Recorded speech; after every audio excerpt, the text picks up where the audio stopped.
નમસ્કાર મિત્રો, બંધારણના મોસ્ટ આઈએમપી પ્રશ્નો ભાગ 4માં આપનું હાર્દિક સ્વાગત છે. જોઈએ પ્રશ્ન નંબર 76. ભારતના પ્રથમ રાષ્ટ્રપતિ કોણ હતા? તો જવાબ આવશે ઓપ્શન સી, રાજેન્દ્ર પ્રસાદ, જેમણે 26 જાન્યુઆરી 1950ના રોજ પદ ગ્રહણ કર્યું હતું. રાજેન્દ્ર પ્રસાદ સ્વતંત્ર ભારતના પહેલા રાષ્ટ્રપતિ હતા અને બિહારમાંથી હતા. તે ભારતીય સ્વતંત્રતા ચળવળના એક સ્વાતંત્ર્ય સેનાની પણ હતા. રાજેન્દ્ર પ્રસાદ 2 વખત ચૂંટાનારા એકમાત્ર રાષ્ટ્રપતિ હતા. જોઈએ નેક્સ્ટ પ્રશ્ન. નીચેના પૈકી કોણ અનુસૂચિત જાતિના રાષ્ટ્રીય આયોગનો વાર્ષિક અહેવાલ સંસદ સમક્ષ રજૂ કરે છે? તો જવાબ છે ઓપ્શન સી, ભારતના રાષ્ટ્રપતિ. રાષ્ટ્રીય અનુસૂચિત જનજાતિ આયોગ એક ભારતીય બંધારણ સંસ્થા છે, જેની સ્થાપના બંધારણનો 89માં સુધારો અધિનિયમ 2003 દ્વારા કરવામાં આવી હતી. જોઈએ નેક્સ્ટ પ્રશ્ન. કેન્દ્ર યાદીમાં કેટલા વિષયોનો સમાવેશ કરવામાં આવ્યો છે? તો મિત્રો અહીંયા મિસ્ટેકમાં ઓપ્શનમાં ભૂલ છે. અહીંયા આપણો જવાબ આવશે ઓપ્શન બી, 97. સંઘ યાદીમાં કુલ 97 જેટલા વિષયનો સમાવેશ કરવામાં આવ્યો છે. નેક્સ્ટ પ્રશ્ન.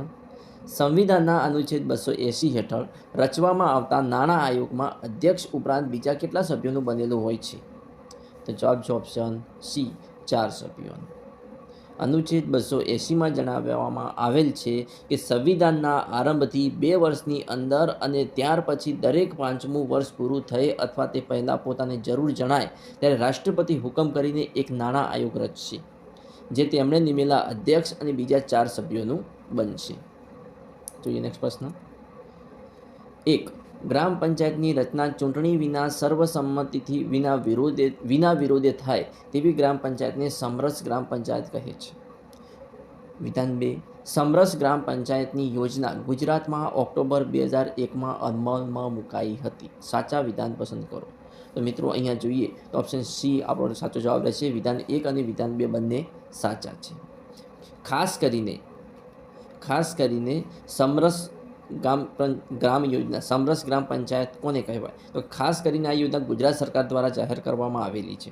આ યોજના મુજબ જે ગામમાં ગ્રામ પંચાયતમાં એક જ ઉમેદવાર હોવાને કારણે ચૂંટણી કરવાની જરૂર ન પડે તેવી પંચાયતને સમરસ ગ્રામ પંચાયત કહેવામાં આવે છે. તેમજ આ પ્રકારની ગ્રામ પંચાયતને વિશેષ અનુદાન પણ આપવામાં આવે છે. જોઈએ નેક્સ્ટ પ્રશ્ન. મંત્રીમંડળમાં કયા મંત્રી હોય છે? તો જવાબ છે ઓપ્શન ડી, ઉપરોક્તમાં એટલે કે કેબિનેટ, રાજ્ય કક્ષાના અને નાયક કક્ષાના મંત્રીઓ હોય છે. પ્રથમ કેબિનેટ મંત્રી, પછી સ્વાતંત્ર્ય હવાલો ધરાવતા મંત્રી એટલે કે નાયક કક્ષાના મંત્રી, અને રાજ્ય કક્ષાના મંત્રી ત્રીજા નંબરે આવે છે. તેમને જે મંત્રાલય આપવામાં આવે છે તેની સંપૂર્ણ જવાબદારી તેમની પાસે હોય છે. એક કેબિનેટ મંત્રી એક કરતાં વધુ મંત્રાલય પણ સંભાળી શકે છે. કેબિનેટ મંત્રી એ બેઠકમાં હાજરી આપવી ફરજિયાત છે. સરકાર કેબિનેટની બેઠકમાં તેના તમામ નિર્ણયો લે છે. જોઈએ નેક્સ્ટ પ્રશ્ન. તીર્થગ્રામ યોજના અંતર્ગત રાજ્ય સરકાર તરફથી અનુદાન મેળવવા માટે છેલ્લા કેટલા વર્ષમાં ગામમાં કોઈ પણ ગુનો નોંધાયેલ ન હોવો જોઈએ? તો જવાબ છે ઓપ્શન સી, 5 વર્ષ. છેલ્લા 5 વર્ષમાં કોઈ પણ ગુનો નોંધાયેલ ન હોવો જોઈએ.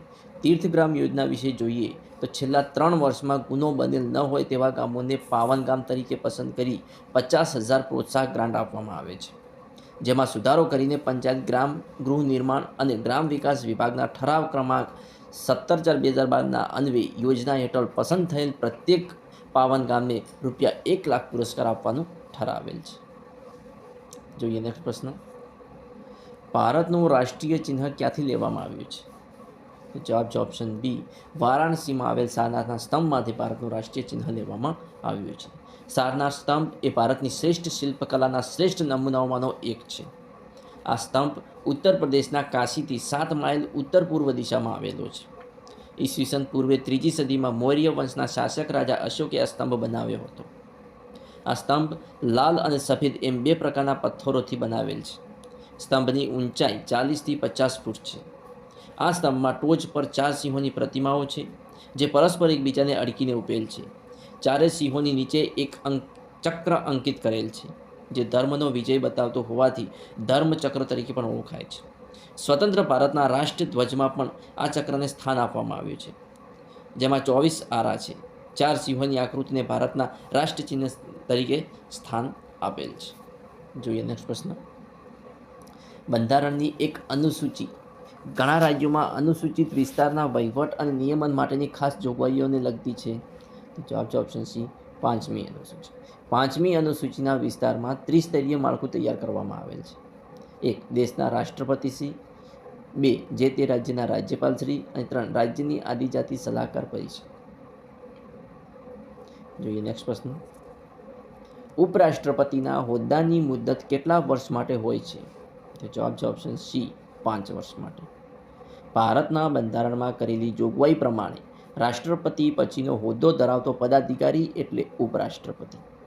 ઉપરાષ્ટ્રપતિની ચૂંટણી સંસદના બંને ગૃહોના સભ્યોનું બનેલું મતદાર મંડળ પ્રમાણસર પ્રતિનિધિત્વ અનુસાર કરે છે. ઉપરાષ્ટ્રપતિ તરીકે ચૂંટાવા માટે તે વ્યક્તિ ભારતની નાગરિક હોવી જોઈએ, 35 વર્ષથી વધારે વયની હોવી જોઈએ તથા રાજ્યસભાના સભ્ય તરીકે ચૂંટાવાની લાયકાત ધરાવતી હોવી જોઈએ. ઉપરાષ્ટ્રપતિની ચૂંટણી 5 વર્ષની મુદ્દત માટે કરવામાં આવે છે. આ ચૂંટણીમાંથી ઊભી થતી અથવા તે સંબંધી બધી શંકાઓ અને વિવાદોની તપાસ તથા તેનો નિર્ણય કરવાની સત્તા સુપ્રીમ કોર્ટને આપવામાં આવી છે. સુપ્રીમ કોર્ટનો નિર્ણય આખરી ગણાય છે. જોઈએ નેક્સ્ટ પ્રશ્ન. સર્વોચ્ચ અદાલત અને વડી અદાલતના ન્યાયાધીશોની નિવૃત્તિ વય કેટલી છે? તો જવાબ છે ઓપ્શન ડી, 65 વર્ષ અને 62 વર્ષ. સર્વોચ્ચ અદાલતના ન્યાયાધીશની નિવૃત્તિ વય 65 વર્ષ છે, જ્યારે વડી અદાલતના ન્યાયાધીશની નિવૃત્તિ વય 62 વર્ષ છે. ભારતના સર્વોચ્ચ અદાલતના મુખ્ય ન્યાયાધીશ એ ભારતીય ન્યાયતંત્રના સર્વોચ્ચ કક્ષાના અધિકારી છે. ભારતનું બંધારણ ભારતના રાષ્ટ્રપતિને સત્તા આપે છે કે તેઓ અન્ય ન્યાયાધીશો સાથે પરામર્શ કરીને બંધારણના અનુચ્છેદ 124(2) જણાવ્યા મુજબ આગામી મુખ્ય ન્યાયાધીશની નિમણૂક કરી શકે છે, જે 65 વર્ષની ઉંમર સુધી પહોંચે અથવા તો મહાભિયોગની બંધારણીય પ્રક્રિયા દ્વારા દૂર ન થાય ત્યાં સુધી સેવા આપશે. જોઈએ નેક્સ્ટ પ્રશ્ન. વિધાન 1. ભારતીય સમવાય તંત્રમાં એક સૂત્રી ન્યાયતંત્રની રચના કરવામાં આવી છે. વિધાન 2. સર્વોચ્ચ અદાલતના વરિષ્ઠ ન્યાયાધીશોની શ્રેયાંતા એટલે કે સિનિયોરિટીના ધોરણે નિમણૂક થાય છે. આપેલ વિધાનોમાંથી સાચા વિધાનો પસંદ કરો. તો જવાબ છે ઓપ્શન સી, 1 અને 2 બંને વિધાનો સાચા છે. જોઈએ નેક્સ્ટ પ્રશ્ન. 1953માં મહાગુજરાતની માંગણીને નકારી કઢાઈ હતી. તે રાજ્ય પુનઃરચના પંચના અધ્યક્ષ કોણ હતા? તો જવાબ છે ઓપ્શન ડી, ફઝલ અલી. કોણ હતા? ફઝલ અલી.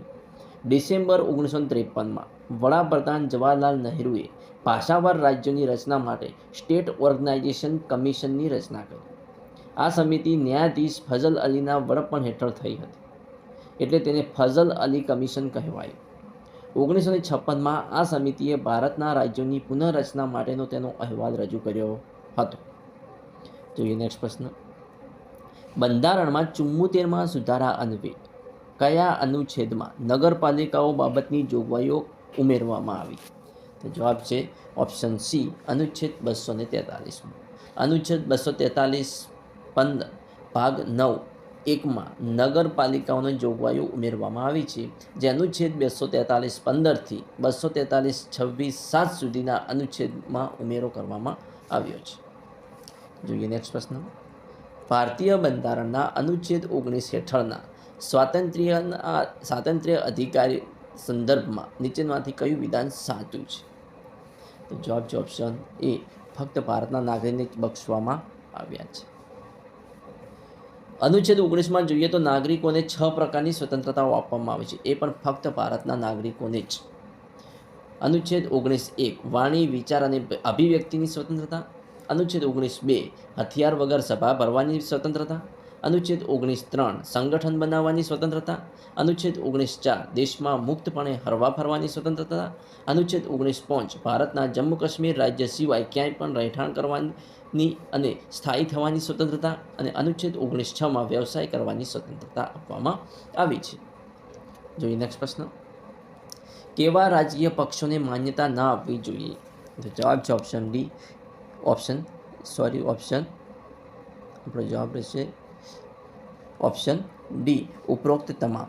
કેવા રાજકીય પક્ષોને માન્યતા ના આપવી જોઈએ? તો ઓપ્શન ડી, ઉપરોક્ત તમામ એટલે કે ભ્રષ્ટ, ગુનાહિત, પ્રોત્સાહક અને સાંપ્રદાયિક પક્ષોને માન્યતા ના આપવી જોઈએ. જોઈએ નેક્સ્ટ પ્રશ્ન. બંધારણ સભામાં મહિલા સભ્યો તરીકે નીચેનામાંથી કોનો સમાવેશ થાય છે? તો જવાબ છે ઓપ્શન સી, બંને એટલે કે સરોજિની નાયડુ અને વિજયાલક્ષ્મી પંડિત બંનેનો સમાવેશ થાય છે. મિત્રો, ભારતીય બંધારણની રચના કરનારા બંધારણ સભાની રચના જુલાઈ 1946માં થઈ હતી. આપણે બાબા સાહેબ ભીમરાવ આંબેડકરને બંધારણના મુખ્ય ઘડવૈયા તરીકે ઓળખીએ છીએ. તમે અન્ય પુરુષ સભ્યો વિશે પણ સાંભળ્યું હશે, પરંતુ શું તમે 389 સભ્યોમાંથી 15 મહિલાઓના નામ હતા? શું નામ હતા? જેમાં સુચેતા કૃપલાણી, અમુ સ્વામીનાથન, સરોજની નાયડુ, વિજયલક્ષ્મી પંડિત, દુર્ગાબાઈ દેશમુખ, રાજકુમારી કૌર, હંસા મહેતા, બેગમ એજાજ રસૂલ, માલતી ચૌધરી, કમલા ચૌધરી, લીલા રોય, રેણુકા રે, પૂર્ણિમા બેનર્જી સામેલ હતા. આ 15 મહિલાઓ સામેલ હતી. જોઈએ નેક્સ્ટ પ્રશ્ન. એંગ્લો ઇન્ડિયન કોમને લોકસભામાં પૂરતું પ્રતિનિધિત્વ મળ્યું નથી એવો રાષ્ટ્રપતિનો અભિપ્રાય થાય તો તેઓ તે કોમના વધુમાં વધુ કેટલા સભ્યોને લોકસભામાં નિયુક્ત કરી શકાશે? તો જવાબ છે ઓપ્શન એ, વધુમાં વધુ 2 સભ્યોને નિયુક્ત કરી શકાય છે. એંગ્લો ઇન્ડિયન કોમના 2 સભ્યોને લોકસભામાં નિયુક્તિ કરી શકાય છે. જોઈએ નેક્સ્ટ પ્રશ્ન. મૂળભૂત હકો પાછળ કોનું પીઠબળ છે? તો જવાબ છે ઓપ્શન એ, કાયદાનું. મૂળભૂત હકો પાછળ કાયદાનું પીઠબળ છે. બંધારણ ભારતીય નાગરિકોને 6 મૂળભૂત અધિકારોની બાંહેધરી આપે છે. 1. સમાનતાનો અધિકાર, 2. સ્વતંત્રતાનો અધિકાર, 3. શોષણ સામેનો અધિકાર, 4. ધર્મની સ્વતંત્રતાનો અધિકાર, 5. સાંસ્કૃતિક અને શૈક્ષણિક અધિકાર અને 6. બંધારણીય ઉપાયોનો અધિકાર. જોઈએ નેક્સ્ટ પ્રશ્ન. લોકમતના ઘડતર માટે કયું માધ્યમ ઓછું અસરકારક છે? જવાબ છે ઓપ્શન બી, મુદ્રિત માધ્યમ એ ઓછું અસરકારક છે. જોઈએ નેક્સ્ટ પ્રશ્ન. લોકસભાના પ્રથમ સ્પીકર કોણ હતા? તો જવાબ છે ઓપ્શન બી, ગણેશ વાસુદેવ માળવંકર લોકસભાના પ્રથમ સ્પીકર હતા. લોકસભાના અધ્યક્ષ એટલે સ્પીકર વિશે થોડું જાણીએ તો લોકસભાના અધ્યક્ષ બનવા માટે 25 વર્ષની ઉંમર હોવી જોઈએ. કેટલા વર્ષની? 25 વર્ષની ઉંમર હોવી જોઈએ. સંસદના બંને ગૃહમાં કોઈ પણ પ્રશ્નના નિર્ણય માટે મતદાન કરતા જો બંને પક્ષે સરખા મત પડે ત્યાં નિર્ણય મત આપવાનો અધિકાર લોકસભાના અધ્યક્ષનો છે. લોકસભાના પ્રથમ અધ્યક્ષ ગણેશ વાસુદેવ માળવંકર હતા અને હાલની 16મી લોકસભાના અધ્યક્ષ સુમિત્રા મહાજન છે. જોઈએ નેક્સ્ટ પ્રશ્ન. રાષ્ટ્રપતિ વીટો પાવરનો ઉપયોગ નીચેનામાંથી કયા ખરડામાં કરી શકે છે? તો જવાબ છે ઓપ્શન એ, માત્ર બિન નાણાકીય ખરડા માટે વીટો પસાર કરી શકે છે રાષ્ટ્રપતિ. વીટો પાવર વિશે જાણીએ તો વીટો શબ્દ લેટિન શબ્દ પરથી ઉતરી આવ્યો છે. વીટો એટલે નિષેધાધિકારી. જ્યારે કોઈ વ્યક્તિ કે સંસ્થાને નિષેધાધિકારીનો ઉપયોગ કરવાની સત્તા આપવામાં આવે છે ત્યારે તે નિષેધાધિકારીની સત્તા એટલે કે વીટો પાવર તરીકે ઓળખાય છે.